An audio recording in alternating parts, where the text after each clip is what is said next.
My dear students, कैसे हैं आप लोग। उम्मीद करते हैं अच्छे होंगे। मैं GP Pandey, YouTube channel English by GP sir में एक नई वीडियो के साथ आपके सामने आ गया हूं। Dear students, UP board high school और इंटरमीडिएट की परीक्षा के लिए ग्रामर सेक्शन से ट्रांसलेशन से जो story Hindi to English translate करने के लिए आती है, आज हम लोग इसी पर डिस्कस करने वाले हैं, इसी को समझने वाले हैं।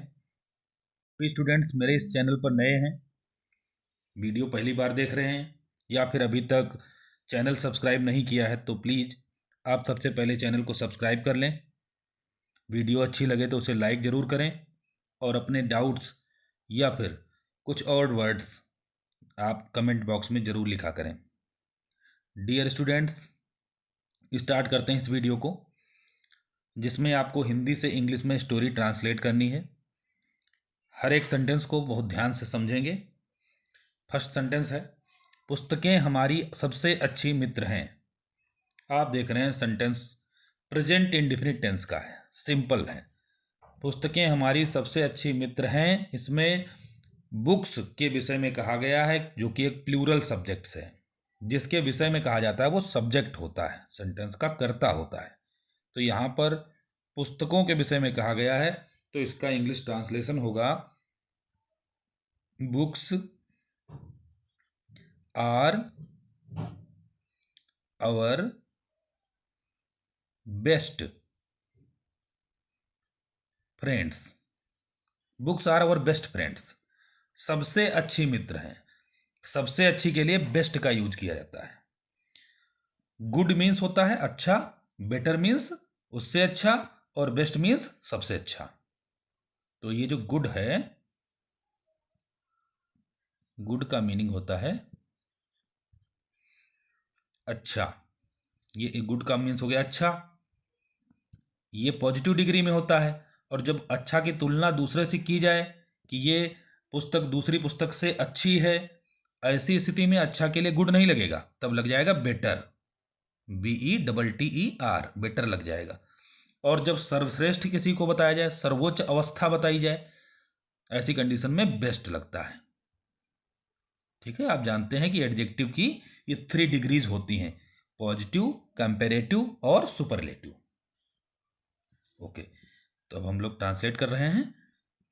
Books are our best friends, यानी पुस्तकें हमारी सबसे अच्छी मित्र हैं। इसके बाद लिखा है, एक अच्छी पुस्तक पढ़ते समय हम अपनी परेशानियों एवं चिंताओं को भूल जाते हैं। देखिए, जिन सेंटेंसेज में लिखा हो ऐसा करते समय, कोई क्रिया लिखी हो और उसमें ते समय ये जुड़ा हो, ऐसी कंडीशन में व्हाइल के साथ में वर्ब की आईएनजी फॉर्म लगाई जाती है। क्या करेंगे, व्हाइल पढ़ते समय लिखा है तो रीडिंग लग जाएगा, व्हाइल रीडिंग। पढ़ते समय जैसे लिखा हो लिखते समय तो व्हाइल राइटिंग, खेलते समय व्हाइल प्लेइंग, इस तरह से सेंटेंस बनाएंगे। डियर स्टूडेंट्स, हम लोग इसे हिंदी से अंग्रेजी ट्रांसलेट कर रहे हैं स्टोरी को। आप जानते हैं कि आपके एग्जाम में जरूरी नहीं कि सेम टू सेम यही स्टोरी आ जाएगी, या जो भी मैं इस चैनल पर करवाऊंगा या आपने बुक्स में देखी हैं वो आएंगी, क्योंकि ग्रामर सेक्शन में हर बार एक नई स्टोरी पूछी जाती है एग्जाम में। लेकिन जो स्टूडेंट्स अच्छी तरह से टॉपिक को समझ चुके हैं, जिनका कॉन्सेप्ट क्लियर है, जो ट्रांसलेशन के रूल्स जानते हैं, वो आसानी से कर लेंगे। क्योंकि अगर आप इस स्टोरी को ट्रांसलेट कर सकते हैं तो एग्जाम की स्टोरी को भी ट्रांसलेट कर पाएंगे, क्योंकि सेंटेंस एक जैसे होते हैं। तो हमें रूल्स को ध्यान देना है, रूल्स को समझना है। चलिए देखते हैं कि वाइल रीडिंग मीन्स पढ़ते समय। क्या पढ़ते समय, वाइल रीडिंग अ बुक, यानी एक अच्छी पुस्तक, a good book. While reading a good book, एक अच्छी पुस्तक पढ़ते समय क्या होता है, हम भूल जाते हैं, यानी वी फॉरगेट। प्रेजेंट इंडेफिनिट है, इसलिए प्लूरल सब्जेक्ट के साथ वर्ब की फर्स्ट फॉर्म, वी फॉरगेट। क्या भूल जाते हैं, अपनी परेशानियां। तो वी के लिए अपनी की अंग्रेजी होती है our, we forget our problems, we forget our problems.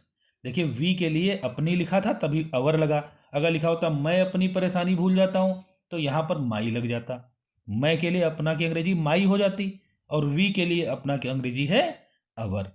We forget our problems, हम अपनी परेशानियां भूल जाते हैं और चिंताएं, परेशानियों एवं चिंताओं को भूल जाते हैं।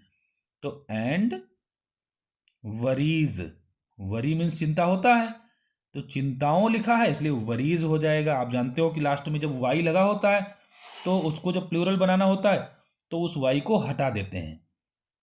देखिए वाई जब लगा होता है और हमको प्लूरल बनाना है तो ऐसी कंडीशन में हम वाई को हटा देते हैं, WORRY। तो इसमें जब हम IES जोड़ेंगे यानी प्लूरल बनाएंगे तो वाई को हटा करके ही बनाएंगे, WORRIES। ये वाला वाई जो है वो हट जाता है जब हम प्लूरल बनाते हैं। ऐसे और भी वर्ड हैं जैसे बेबी, BABY, इसको प्लूरल बनाओगे तो क्या होगा, BABIES। ये वाई हट जाता है जब हम प्लूरल बनाते हैं। ध्यान रखना अगर वाई से पहले कोई वावेल लगा हो तो फिर ये रूल नहीं लगेगा, उस कंडीशन में ऐसे ही एस जोड़ देते हैं। मैं आपको ऐसा भी एग्जाम्पल दिखा देता हूं, जैसे बॉय लिखा हुआ है, बहुत ही सिंपल एग्जाम्पल है बॉय। तो इसमें जब हम एस लगाएंगे तो वाई को हटाकर IE नहीं करेंगे, ये रूल यहाँ पर नहीं लगेगा क्योंकि वाई से पहले ओ है और ओ एक वावेल है, इसलिए बॉयज जब लिखेंगे तो उसमें केवल एस जोड़ेंगे। उम्मीद करते हैं आपको समझ में आ रहा है।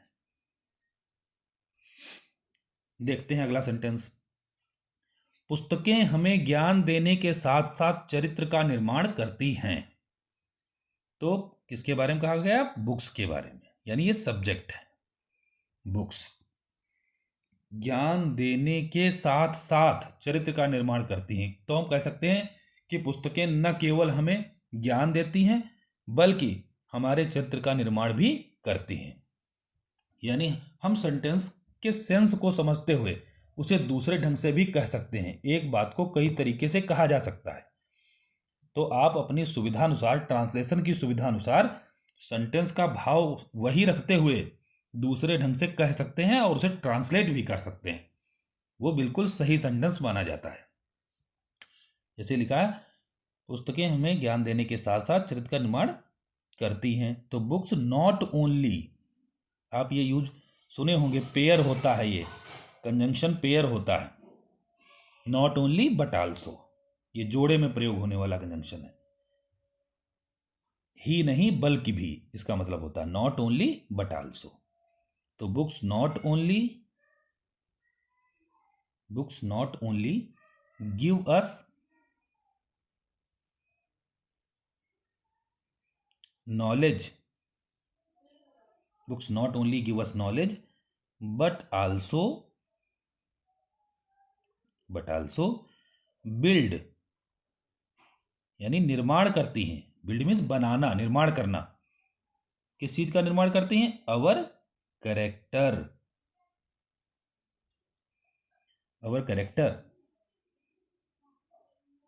But also build our character.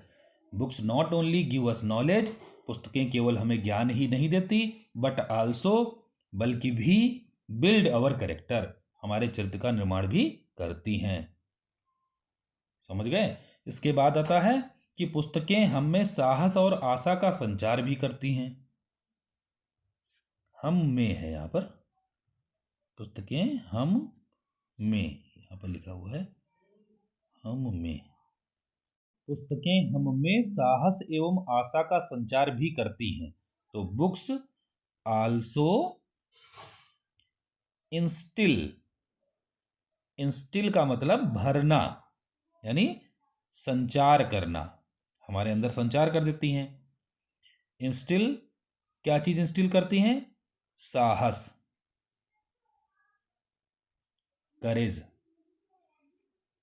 और आशा एंड होप, हम में यानी इन अस। तो सही ट्रांसलेशन बनेगा books also instil courage and hope in us. तो इसके साथ ही ये स्टोरी कंप्लीट हो गई है, ट्रांसलेशन कंप्लीट हुआ इस स्टोरी का। उम्मीद करते हैं आपको समझ में आया होगा। देखिए, हर एक सेंटेंस को आपको अच्छी तरह समझना है कि वो ट्रांसलेट कैसे किया गया है। यहाँ कुछ याद करने लायक विषय नहीं है कि इसको आप लर्न कर लें स्टोरी को, बल्कि इसकी ग्रामर को समझिए कि इसमें वर्ड्स का यूज कैसे होता है। इसी तरीके के दूसरे सेंटेंस आए तो उनको हम कैसे ट्रांसलेट करेंगे, इन नियमों को समझ लीजिए। और अब हम लोग अगली स्टोरी ट्रांसलेट कर रहे हैं, जिसमें पहला सेंटेंस है, अशोक एक प्रसिद्ध सम्राट हुआ है। देखिए, सेंटेंस को समझिए क्योंकि ये स्टोरी जो है वो पास्ट टाइम के विषय में बताई जा रही। पूरी जो घटना है वो पास्ट टाइम की है, भूतकाल की है। वह अपनी प्रजा से बहुत प्रेम करता था। तो अगर इसमें जैसा सेंटेंस लिखा हो वैसा ही हम बना देंगे तो सेंटेंस गलत हो जाएगा, क्योंकि सेंस के हिसाब से ट्रांसलेशन किया जाता है। अशोक एक प्रसिद्ध सम्राट हुआ है, इसका संबंध, इस घटना का संबंध वर्तमान से नहीं है कि इस समय तक नहीं, वो अशोक अभी तक जीवित है जो हम इसको प्रेजेंट परफेक्ट में समझ लें। देखिए, कुछ सेंटेंसेज कंफ्यूज करते हैं। कंफ्यूज ये करते हैं कि अगर उनका संबंध वर्तमान तक होता है तो वो प्रेजेंट परफेक्ट में माने जाते हैं। इस तरह के सेंटेंस, जैसे मेरे पिताजी सेना में रहे हैं, तो मेरे पिताजी सेना में रहे, इस घटना का संबंध तो वर्तमान तक है क्योंकि मेरे पिताजी हैं वर्तमान में और वो सेना में रहे हैं। अगर कोई व्यक्ति ऐसी बात बता रहा है तो उसके कहने का सेंस है कि वर्तमान तक उस घटना का संबंध है, तब उसे प्रेजेंट परफेक्ट में ट्रांसलेट किया जाता है। लेकिन ये जो सेंटेंस लिखा हुआ है, अशोक एक प्रसिद्ध सम्राट हुआ है, इसका वर्तमान से कोई संबंध नहीं है, तो इसे पास्ट माना जाएगा। इसका ट्रांसलेशन पास्ट इंडिफिनिट में ही बनेगा। क्या लिखेंगे? अशोका वाज, यानी अशोक थे, a famous, Ashoka was a famous emperor. Ashok एक प्रसिद्ध सम्राट थे, ये बनाया जाएगा ट्रांसलेशन। उसके बाद आता है, वह अपनी प्रजा से बहुत प्रेम करता था, तो इसका ट्रांसलेशन बनेगा ही लव्ड,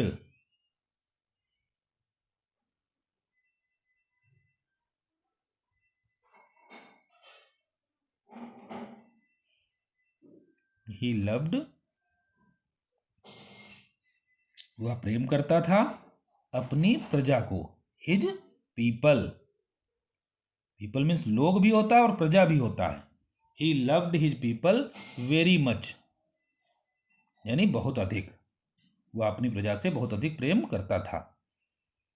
इसके बाद लिखा है, कलिंग के युद्ध के बाद उसने युद्ध करना त्याग दिया।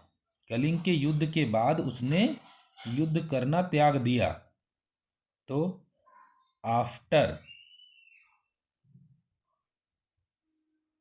द वार ऑफ कलिंग,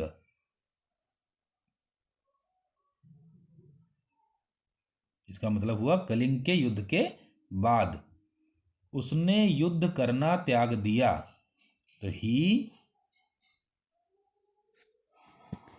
त्याग देना होता है गिव अप, तो सेकेंड फॉर्म लगनी है यहां पर, क्योंकि त्याग दिया यानी पास्ट इंडिफिनिट है, तो गेव अप हो जाएगा।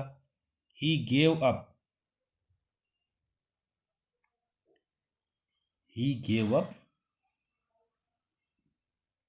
उसने युद्ध करना त्याग दिया, तो he gave up battle, battle means युद्ध, ही गेव अप बैटल। उसके बाद है, वह प्रजा की भलाई के लिए काम करने लगा। जिन सेंटेंसेज में ऐसा लिखा हो कि वह सोचने लगा, देखने लगा, ये लगा जहां पर शब्द है तो उससे समझेंगे कि कार्य शुरू कर दिया, और इंग्लिश में ट्रांसलेशन हो जाएगा बिगेन टू। क्या बनेगा? ही बिगेन टू, उसने शुरू कर दिया। ही बिगेन टू, क्या शुरू कर दिया? भलाई के काम करने लगा। He began to work for the